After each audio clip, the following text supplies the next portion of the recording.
As the name pinpointer already indicates, this operating mode allows you to pinpoint potential targets more precisely.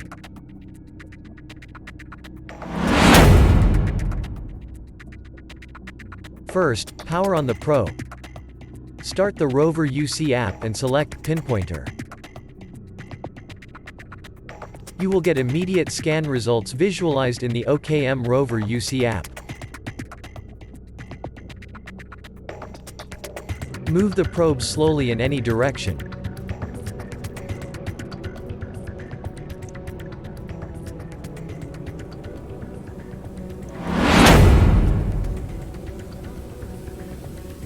OKM's pinpointer mode offers a basic target discrimination between ferromagnetic and non-ferromagnetic metals as well as tunnels and voids.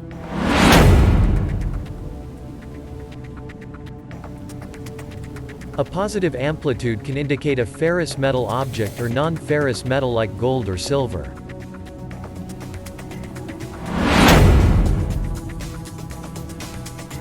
The typical signature of a ferromagnetic metal like iron includes a positive and a negative amplitude. The order depends on the direction of probe movement.